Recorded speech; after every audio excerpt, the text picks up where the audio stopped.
"I'm not paying a single dollar in child support," Jason Carter said, his voice steady, almost bored, like he was declining an optional fee instead of rejecting responsibility for his own children. And for a moment, the entire courtroom seemed to hold its breath as if the words needed time to settle into something real, something undeniable. But Emily Carter didn't react, not the way people expected, not with anger or disbelief. She simply stood there, her hands resting lightly on a thin stack of documents, her posture straight, her expression calm, as though she had already heard something far worse long before this day ever arrived.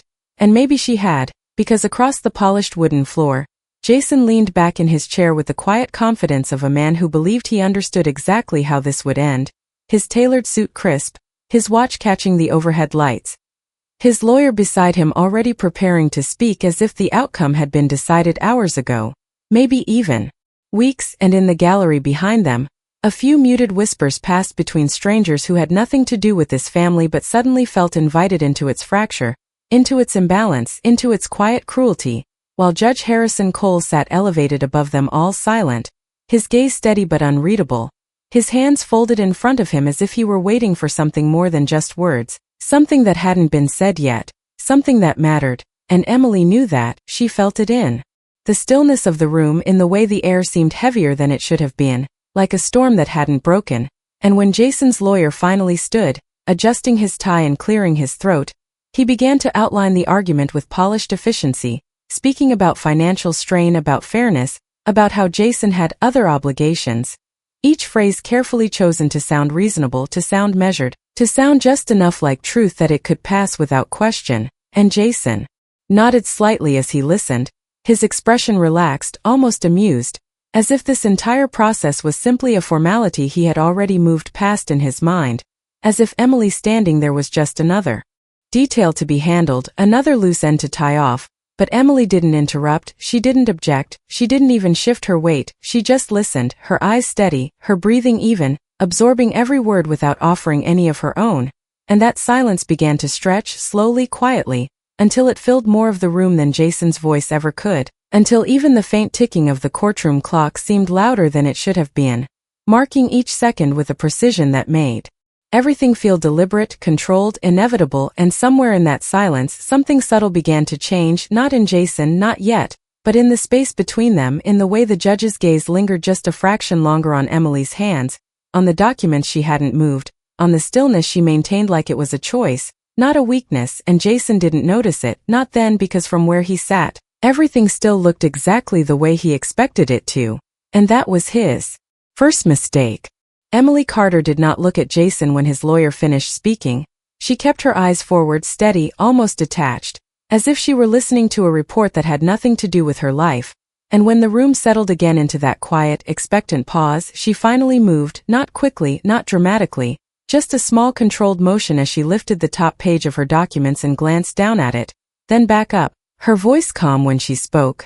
"Your Honor, I understand the position being presented," she said, each word measured, each syllable placed carefully. "And I have no objection to him stating it on record." And there was something about the way she said it that caused a faint shift in the room, subtle enough that most people would not notice, but Judge Harrison Cole did, his gaze narrowing just slightly as if he were listening for something beneath the surface of her words, something unspoken, because people who truly had nothing to say usually filled silence with emotion. But Emily did not. She let the silence sit there, controlled, deliberate, and Jason exhaled quietly through his nose, almost amused, leaning a little closer to his attorney as if to signal that this was going exactly as expected, his confidence unchanged, his posture loose, like a man watching the final minutes of a game he had already won. And when the judge gave a small nod for her to continue, Emily did not argue, she did not defend her past, she did not list sacrifices or raise her voice. Instead, she reached forward and placed a thin folder onto the edge of the bench, sliding it just far enough that the clerk could take it, her fingers steady, her movements unhurried. And for a brief moment, the only sound in the courtroom was the soft friction of paper against polished wood. And that sound carried more weight than anything that had been said so far, because it was intentional, because it meant something was about to change, even if no one had said it yet. And Jason noticed the movement but not the meaning, his eyes flicking briefly to the folder before returning to the judge with the same relaxed expression, because from his perspective, documents were routine. Paperwork was expected, nothing about that simple action suggested a threat, and that was the second mistake because Emily had spent weeks preparing for this moment, not in a loud or visible way, not with confrontations or demands, but quietly, carefully gathering details, tracing patterns, noticing the small inconsistencies that most people overlooked, the transfers that did not match reported income, the accounts that appeared and disappeared within months, the properties that shifted ownership just before filings, and she had not rushed to expose them. She had waited because timing mattered, because clarity mattered more than reaction, and now, as the folder reached the judge's desk, she finally allowed herself to step back half a pace, not retreating, not yielding, just creating space, as if she were making room for something larger to enter the conversation. And Judge Cole opened the file without comment. His movements precise, his expression still controlled, but as his eyes moved across the first page, something almost imperceptible changed, not a reaction that anyone could easily name, just a pause that lasted half a second longer than it should have. And in that pause, the rhythm of the room shifted, because silence in a courtroom is never empty. It is information, it is direction, it is power. And for the first time since Jason had spoken, the balance in that room began to move slowly, quietly, away from him, and he did not see it yet. He only saw a judge reading paperwork. He only saw time passing. And he leaned back again, confident, comfortable, unaware that every second the judge spent on those pages was taking something away from him that he would not get back. And Emily remained still, her hands now at her sides, her expression unchanged, but inside that stillness was something else entirely, not anger, not fear, but certainty, the kind that does not need to announce itself, the kind that waits, because she knew something Jason did not. She knew that once the truth was seen clearly, it could not be unseen. And the judge was already seeing it, line by line, detail by detail, even if no one had said it out loud yet. And that was when the first real crack appeared, not in the evidence but in Jason's certainty, because the judge did not smile, not even once. Jason Carter shifted in his chair for the first time, not enough for anyone to call it discomfort, just a slight adjustment of his shoulders as if the air in the room had changed in a way he could not quite explain, and he glanced briefly toward his attorney, expecting some kind of signal, some reassurance that this pause meant nothing, that judges often took their time, that paperwork always required review, but his attorney was no longer speaking, no longer leaning forward with that practiced confidence. Instead, he was watching the bench with a sharper focus, his fingers pressed lightly against the edge of the table, waiting, calculating, and that stillness spread outward, quiet but noticeable, like a ripple that did not disturb the surface but altered everything beneath it. And Judge Harrison Cole continued reading without interruption, turning a page slowly, then another. His expression unchanged but his attention absolute. And it was that attention that began to matter, because in a courtroom what the judge chooses to focus on is never random, it is direction, it is weight, it is the beginning of consequence. And Emily Carter remained exactly where she was, her posture composed, her breathing even, her eyes not on Jason, not on the gallery, but on the space just ahead of her, as if she had already stepped beyond this moment in her mind, as if she were simply allowing it to unfold at its own pace. And that calm, that restraint, began to contrast more sharply against Jason's earlier certainty, because certainty without awareness has a limit, and he was approaching it without realizing. And when Judge Cole finally spoke, his voice was not loud, not forceful, but it carried through the room with a clarity that immediately drew every eye back to him. "Mr. Carter," he said, pausing just long enough to ensure the name settled where it needed to. "These documents indicate multiple financial accounts that were not disclosed in your initial filing." And the words did not land all at once, they settled in pieces, each one taking hold before the next. Away carried more weight than any objection could have, because it suggested that the explanation had already been considered, already measured, already found lacking in some way that had not yet been spoken aloud. And Emily did not move, did not react, but inside that stillness was a quiet recognition, not of victory, not yet, but of alignment, of things beginning to fall into place exactly as they needed to, because she had not brought those documents to create a moment, she had brought them to establish a pattern, and patterns are harder to dismiss, harder to explain away, harder to ignore once they are seen clearly. And the judge was seeing them not just individually but together, the timing of transfers, the structure of ownership, the movement of funds just weeks before the filing date, all of it forming something larger than a simple oversight, something that suggested intention. And that was where the real shift began, not in volume, not in emotion, but in direction.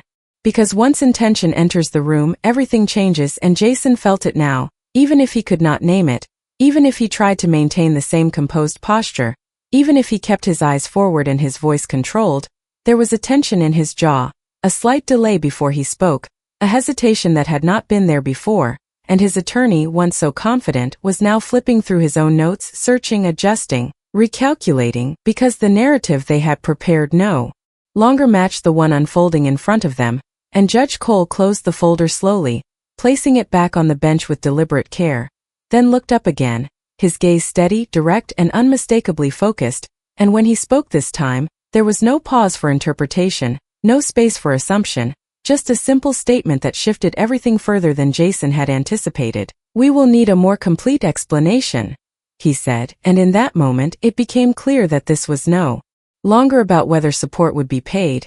It was about everything that had been hidden before anyone ever walked into that courtroom, and Jason did not know yet how far that would go, but he was about to find out. Jason Carter opened his mouth as if he already had the answer ready, but nothing came out immediately, and that brief hesitation, that fraction of a second where silence replaced certainty, did more damage than any accusation could have, because it revealed something he had not planned for, something he had not rehearsed, and his attorney stepped in quickly, leaning forward with renewed urgency. His voice smoother now but carrying a trace of strain beneath the surface. "Your Honor, if I may clarify," he began, adjusting his papers as though the right arrangement of them might restore control. "My client operates through multiple entities, and it is not uncommon for business owners to have accounts that are not directly tied to personal income statements." And it sounded structured, logical, even reasonable at first glance, but Judge Harrison Cole did not respond immediately. He simply watched, allowing the explanation to finish without interruption. And that choice, that restraint, created a different kind of pressure, the kind that builds when words are given space to stand on their own, without support, without validation. And when the attorney finally stopped speaking, expecting some acknowledgement, some sign that the explanation had been accepted, the judge instead reached for a single page from the file and lifted it slightly, just enough to reference it without fully displaying it.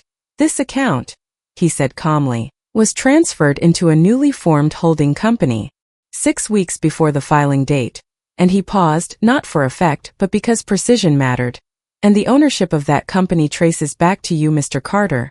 And again the words did not need emphasis, they carried their own weight, and Jason's posture shifted more noticeably this time. His shoulders no longer relaxed, his hand moving instinctively toward the edge of the table as if grounding himself, and he glanced at his attorney again. But this time it was not for reassurance, it was for direction, and the attorney leaned closer, speaking quickly under his breath, his earlier confidence replaced by calculation, by the need to adjust in real time, because the narrative they had built was no longer holding, not under scrutiny, not under detail, and Jason nodded once, a small, controlled motion before looking back at the judge, his voice firmer now, more deliberate. "Those were standard business decisions," he said, choosing each word carefully. "Nothing was hidden, everything was structured within legal boundaries, and for a moment that might have been enough in a different room, in a different context, but here, with the documents already reviewed, with the pattern already forming, it sounded incomplete, like a statement missing its conclusion." And Judge Cole set the page back down, his expression unchanged but his focus sharpened. "Legal structure," he said slowly, "does not exempt disclosure requirements in family court."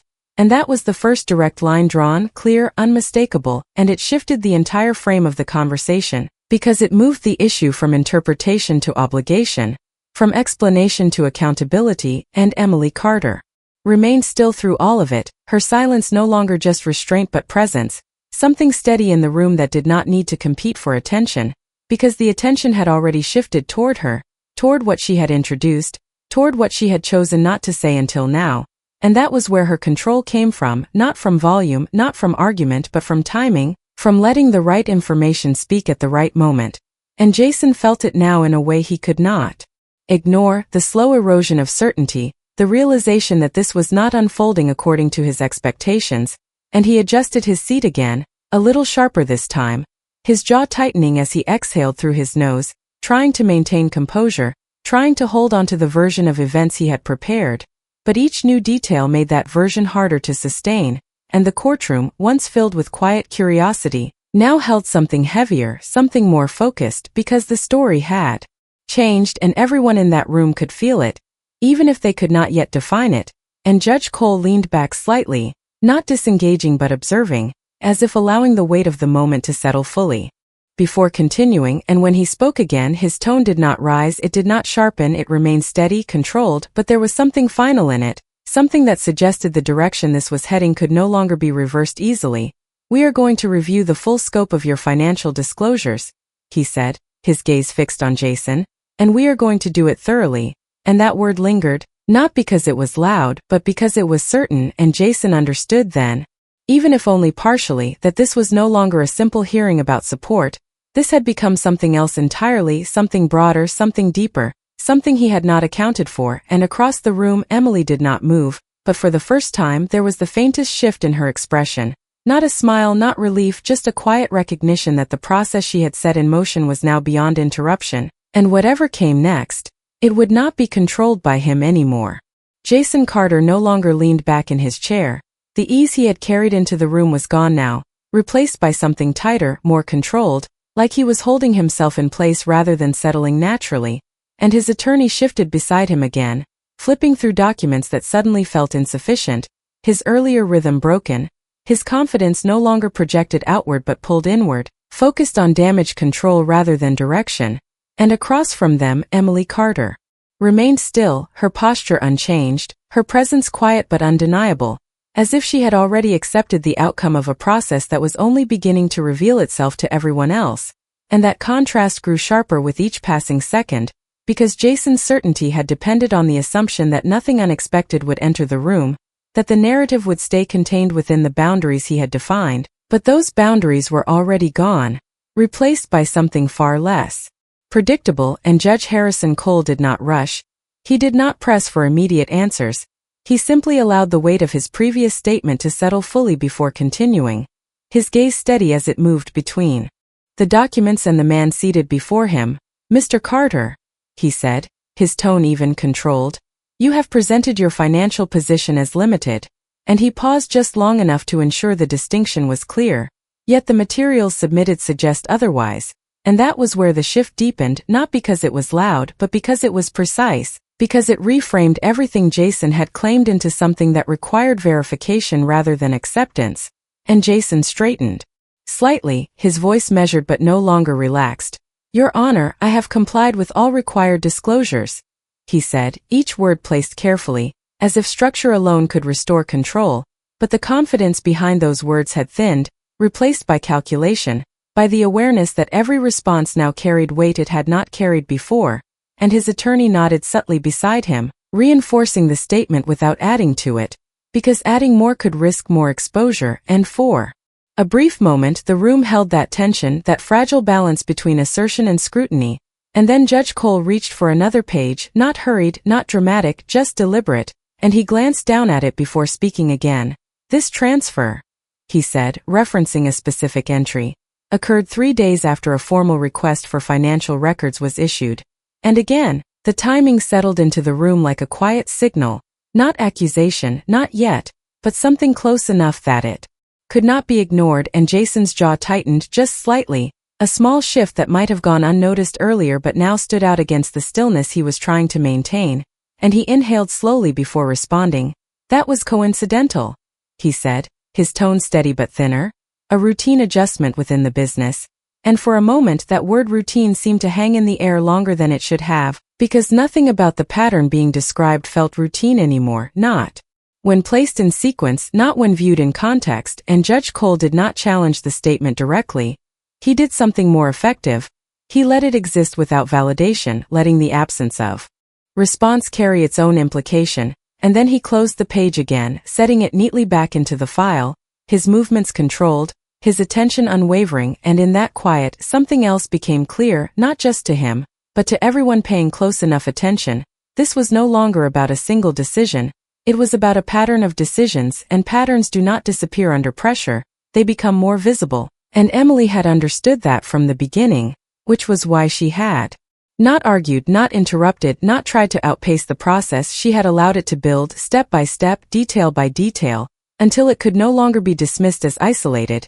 And Jason felt that now, the slow accumulation of details pressing against the version of reality he had presented.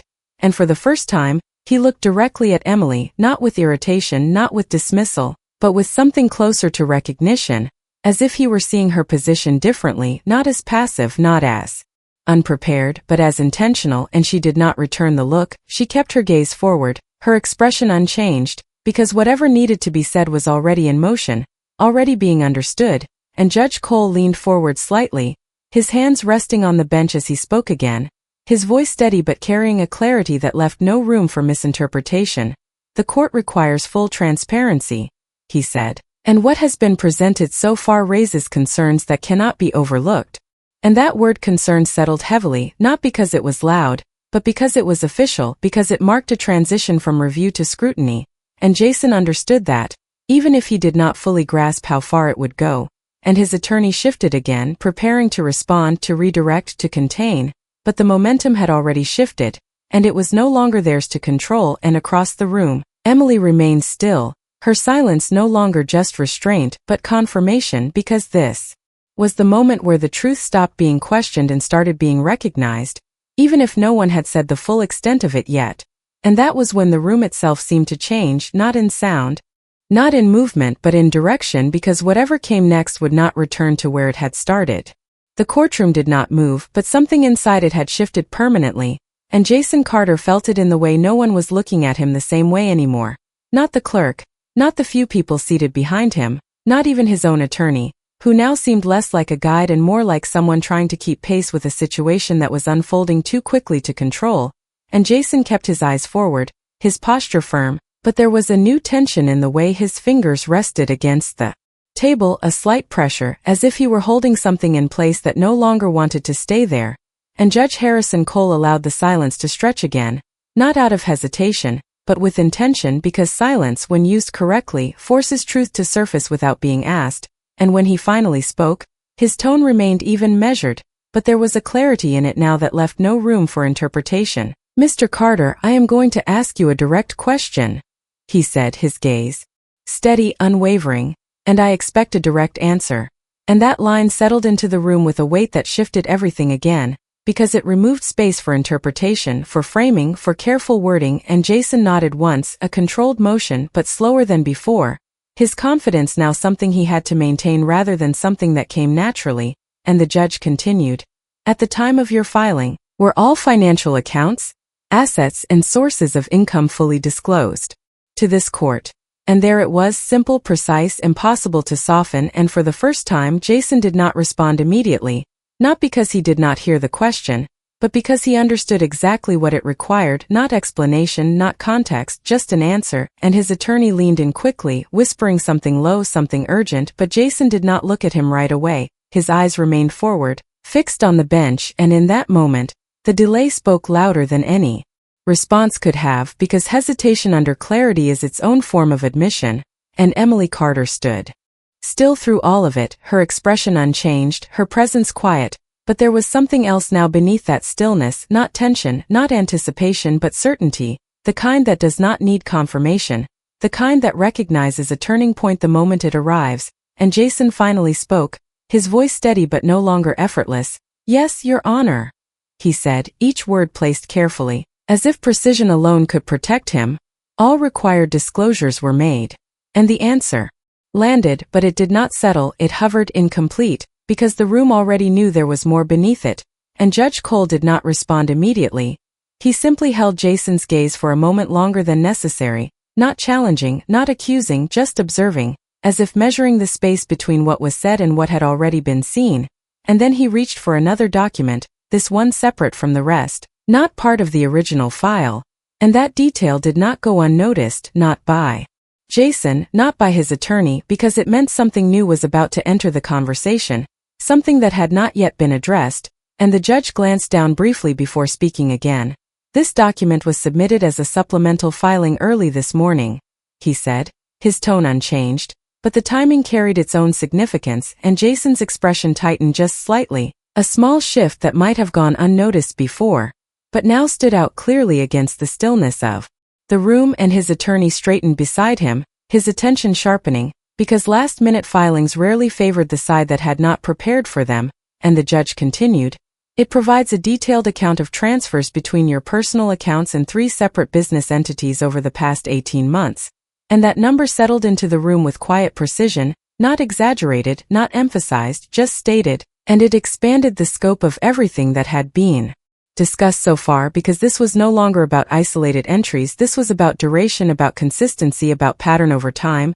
And Jason inhaled slowly, his composure still intact but now clearly maintained with effort, and for the first time, he looked at Emily again, not with dismissal, not with irritation, but with something closer to realization, because whatever had just been introduced, it had not come from nowhere, it had come from her, from the same silence he had underestimated from the beginning, and she did not return the look, she did not acknowledge the shift, she remained exactly as she had been, calm, still controlled, because this was never about reacting, it was about allowing the truth to arrive at its own pace. And Judge Cole set the document down with deliberate care, his gaze returning to Jason, steady, direct, and final in a way that did not need to be explained, because the direction was already clear, and whatever answer Jason had given moments ago was no longer enough to hold the position he had started with, and for the first time since he had spoken at the beginning of the hearing, it was no longer certain that he understood where this was going.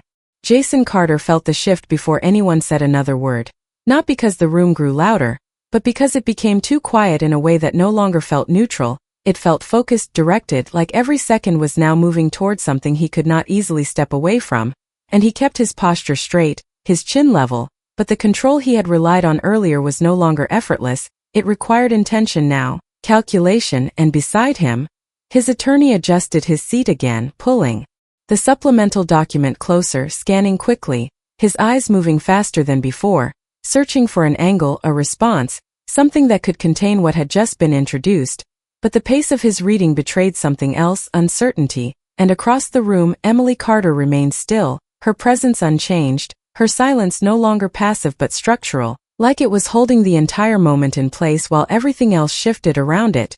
And Judge Harrison Cole did not rush to fill the silence, he allowed it to exist, to expand, because silence now was doing the work, it was forcing attention, forcing recognition. And when he finally spoke again, his voice was calm, steady, but it carried a precision that cut through any remaining ambiguity. "Mr. Carter, these transfers are not isolated," he said, his gaze steady. "They form a consistent pattern over an extended period of time." And that word pattern settled differently than anything before it, because patterns imply intention, repetition, awareness, and Jason understood that, even if he tried not to show it, and his fingers pressed slightly harder against the edge of the table. A small movement, but one that marked the difference between control and effort, and his attorney leaned in again, whispering something quick, something urgent, but this time Jason did look at him, just briefly, and in that glance there was a question, not spoken, not formed fully but present, because the situation had moved beyond what either of them had prepared for, and Jason nodded once, slower this time, then turned back to the bench, his voice measured, but the confidence behind it thinner. "Those transactions were part of standard asset management," he said, choosing each word carefully. "They were not intended to misrepresent my financial position." And for a moment the explanation existed in the air, structured, composed, but incomplete, because it did not address the timing, it did not address the sequence, and Judge Cole did not challenge him immediately. He did something more deliberate.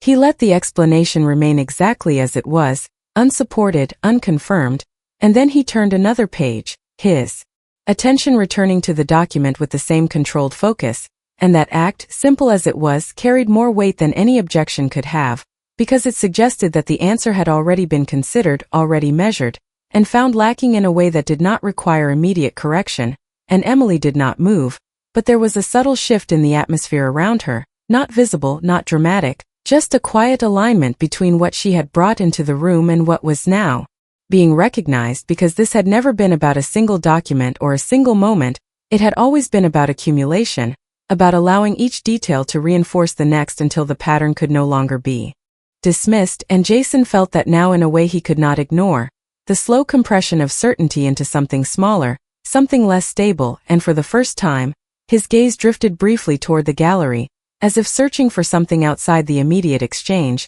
but there was nothing there for him, only quiet observation, only distance, and he returned his focus forward, his jaw tightening slightly as he exhaled, trying to hold on to the structure of his position.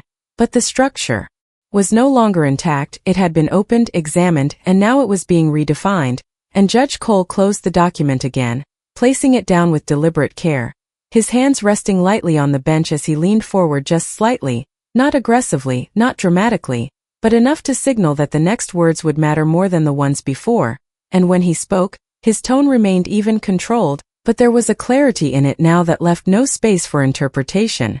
The court does not evaluate intention in isolation, he said, his gaze fixed on Jason. It evaluates conduct in context. And that line settled heavily because it reframed everything Jason had said into something secondary, something less relevant than the pattern already established, and Jason understood that, even if he did not fully grasp how far it would go, and his attorney shifted again, preparing to respond, to reframe, to recover ground that was no longer there.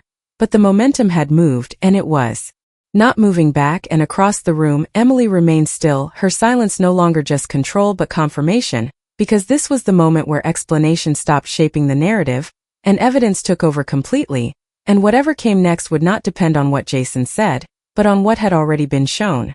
The words from Judge Harrison Cole did not fade when he finished speaking.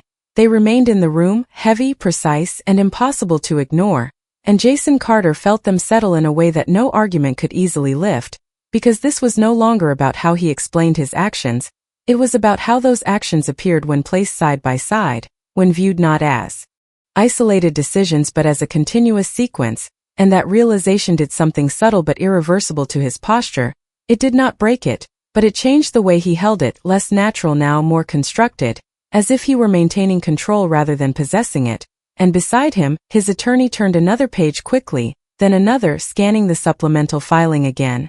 His earlier strategy no longer sufficient, his focus narrowing into something more urgent, more reactive, because whatever advantage they had expected to maintain had already shifted, and across the room, Emily Carter remained exactly as she had been, still, composed, her hands at her sides, her presence quiet but steady, and it was that steadiness that now contrasted most sharply with the movement around her, because while Jason and his attorney adjusted, recalculated, searched for footing, she did not need to move. She had already done what was required. And Judge Cole allowed the silence to extend once more, not as a pause but as a continuation of the process itself, because silence now was not absence, it was confirmation. It was space for the pattern to become undeniable, and when he reached for the supplemental document again, his movements were deliberate, controlled, as if each page carried weight that needed to be placed carefully, and he looked down briefly before speaking. This sequence of transfers, he said, his tone even, his delivery precise, begins shortly after a change in your reported income status, and that detail shifted the frame again, not dramatically but definitively, because it connected timing to action, action to intent, and intent to outcome, and Jason's eyes narrowed slightly, not in defiance but in recognition, because he could see where this was going now, even if he could not yet stop it, and he inhaled slowly, preparing to respond, but Judge Cole continued before he could speak, not interrupting but building, and continues through the period immediately preceding your filing, he added, placing the second piece alongside the first, forming a structure that no longer depended on interpretation, and Jason's attorney leaned in again, his voice low, urgent, offering something quick, something calculated, but Jason did not respond immediately, his attention fixed on the bench, because the explanation he had prepared no longer matched the structure being presented, and any response now would have to fit within that structure, not replace it, and that was the shift he had not anticipated, and when he finally spoke, his voice was steady, but the effort behind it was clear. Your Honor, there are legitimate business reasons for those movements, he said, choosing each word carefully.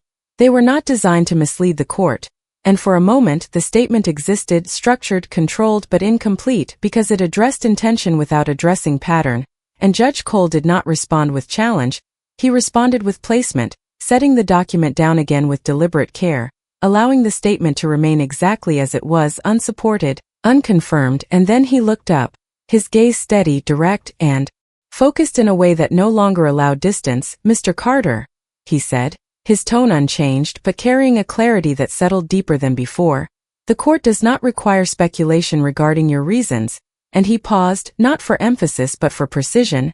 It requires accurate representation of your financial reality, And that line did something final to the structure Jason had been holding onto, because it removed the need for interpretation entirely.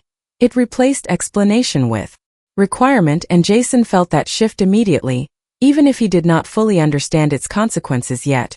And his fingers tightened slightly against the table, a small movement, but one that marked the point where control began to slip into effort, and his attorney straightened beside him, preparing to respond again, to redirect. But the direction was no longer theirs to set, and across the room Emily remained still, her silence no longer just presence but confirmation, because everything she had brought into the room was now being recognized not as argument, but as fact. And Judge Cole leaned forward slightly, his hands resting on the bench, his posture controlled but his focus unmistakable, and when he spoke again, his voice did not rise, it did not sharpen, it remained steady, but it carried a weight that settled over the entire room. Based on what has been presented, he said, his gaze fixed on Jason, the court has reason to question the completeness and accuracy of your disclosures. And that word question did not suggest uncertainty, it suggested process. It suggested that what came next would not be optional. And Jason understood that, even if he did not yet see how far it would go. And for the first time since the hearing began, the position he had entered the room with no longer existed in the same form. It had been examined, reduced, and redefined into something else entirely. And he sat there, still composed, still controlled on the surface, but beneath that surface, something had shifted in a way that could not be reversed, and across from him, Emily Carter remained exactly as she had been from the beginning, calm, quiet, and completely prepared for this moment, because she had never needed to argue, she had only needed to wait. Jason Carter did not speak immediately after the judge's words settled into the room, not because he did not understand them, but because he finally did, and that understanding carried a weight that no quick response could reduce. And for the first time since the hearing began, the silence around him did not feel like space he could use.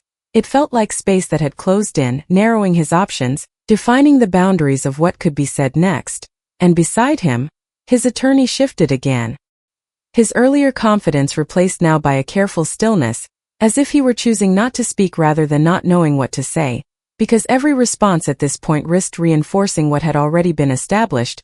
And across the room, Emily Carter remained composed, her posture unchanged, her presence steady, and there was something final in that stillness now, not anticipation, not tension, but completion, because everything she had needed to introduce into the room had already been introduced, and nothing more was required from her.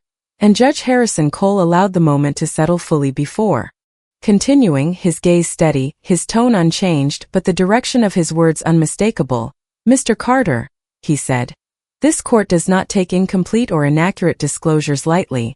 And the phrasing was deliberate, not accusatory, not emotional, but structured in a way that carried consequence without needing to raise its volume. And Jason nodded once, a small motion, controlled but slower than before, because now he was responding to the weight of the process rather than attempting to guide it. And the judge continued, based on the materials presented, the court will be issuing a temporary order requiring full financial disclosure, including all associated entities, accounts, and transfers within a defined time frame. And that was where the shift became formal, where the direction moved from observation to action, and the room absorbed it quietly, because this was no longer a discussion, it was a decision in motion. And Jason inhaled slowly, his composure still visible, but now clearly maintained through effort. And his attorney leaned in slightly, speaking in a low voice, outlining next steps, containment, response, but the tone had changed. It was no longer about control, it was about limitation. And Jason listened, nodding once, his eyes forward, because whatever came next would not resemble what he had expected when he walked into the room. And Judge Cole reached for his pen, making a brief notation before looking up again, his attention returning to Jason. With the same steady focus, in addition, he said, the court will be reviewing the matter of child support based on verified financial information, not preliminary claims. And that line settled with a different kind of clarity, because it removed the foundation Jason had attempted to establish at the beginning, replacing it with something that would be determined independently, objectively. And Jason understood that immediately, even if he did not show it fully, because the position he had stated earlier no longer held any weight. It had been replaced by a process that would define the outcome without relying on his declaration. And for a brief moment, his gaze shifted again, not toward his attorney this time but toward Emily, And there was something different in that look, not irritation, not dismissal but recognition, because he could now see what he had not seen before, that her silence had not been absence, it had been preparation, that her stillness had not been weakness, it had been control, and she did not meet his gaze, she remained forward, composed, because whatever needed to be understood had already been understood. And Judge Cole set his pen down, his posture unchanged, his presence steady, and when he spoke again, his voice carried the same measured tone, but there was a finality in it that closed the space for further argument. This matter will continue under review, he said, and the court expects full compliance moving forward. And that expectation was not a request, it was a requirement, and Jason nodded again, slower this time, because there was nothing left to challenge in that moment, only what remained to be addressed beyond it. And the courtroom held that silence for one last second, not empty, not uncertain but complete, because the direction had been set, the shift had been made, and as the clerk began to organize the next steps, as quiet movement returned to the room, Jason remained seated for just a moment longer than necessary, his posture still controlled, but no longer defined by certainty, and across from him Emily Carter turned slightly, not toward him, not toward the gallery, but toward the exit, her movements calm, unhurried, because she was not leaving something behind, she was stepping forward into something she had already prepared for, and she did not look back, because there was nothing behind her that required it, and in that moment, without a raised voice, without a dramatic gesture, the balance that had once favored Jason had fully shifted, not through argument, but through clarity, not through confrontation but through patience, and whatever came next would not be decided by what he claimed, but by what had already been revealed.